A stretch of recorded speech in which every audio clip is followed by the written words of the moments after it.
Have patience. 2029 সালে ভগবান নরেন্দ্র মোদী সরকারকে দিল্লিতে আবার ফেরাতে পারবে না। আর বিজেপি খুব দিল্লি কেন্দ্রিক দল, যেই দিল্লির পাওয়ারটা চলে যাবে তখন কিন্তু প্রত্যেকটা রাজ্যে ওদের দাপট কমে যাবে। ওদের 77টা বিধায়ক এত দাপটে গত 5 বছর নাচিয়ে বেড়াতো কেন? আমাদের 80টা ভয় পেল কেন? কারণ ওদের 77টার সাথে দিল্লির আনলিমিটেড টাকা ছিল, ওর প্রত্যেকটার কাছে সিআরপিএফ সিআইএসএফ ছিল। কেউ বাংলা পুলিশের উপর নির্ভরশীল ছিল না, ওদের ভয়ই ছিল না। শুভেন্দুদা কি করতো? শুভেন্দুদা মুখোমুখি ডিআইজি ডিএসপি এসপি এদেরকে মুখের ওপরে গাল দিত, কেউ কিছু করতে পারতো না। আর আমাদের লোকের সেটা করতে পারছে না, কারণ সেন্ট্রাল পুলিশ আমাদের সাথে নেই। তা যখন কেন্দ্র পড়বে তখনই কিন্তু, তাই আমি আমাদের কর্মীদের বলছি যে আগেকার দিনে কে 1998 সালে কেউ ব্রিটিশ আমল থেকে তৃণমূল করেছে আর দেখার দরকার নেই। I have had enough of this নেতাস।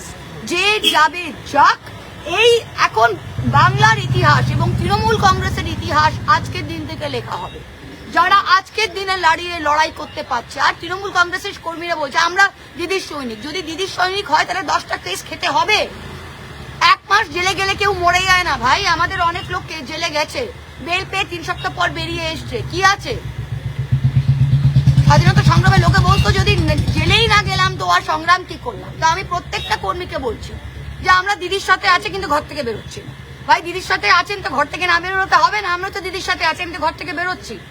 আমি তো এমএলএ থাকতেও পুলিশ নিই, এমপি থাকতেও পুলিশ নিই, আজ অব্দি থাকতে পুলিশ নিই।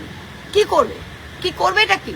এই সাহসটা রাখতে হবে। আপনারা এতদিন যে ক্ষমতা ভোগ করেছে, প্রত্যেকজন যারা ক্ষমতা এতদিন ভোগ করেছে, তারা আজকে যদি 30 দিনের জন্য নিজের স্বাধীনতাকে ত্যাগ করতে হয় সেটা করতে হবে।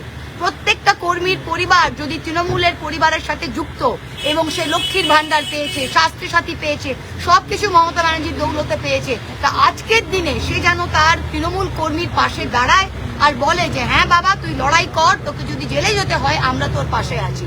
এই ভয়ে যেটা হচ্ছে, এই ভয়টাকে ভাঙতে হবে। আর 21শে জুলাই আমাদের পারমিশন না দিলে আমরা রাস্তায় করবো, আমরা সবাই অ্যারেস্ট হবো, কিন্তু 21শে জুলাই আমরা করবো।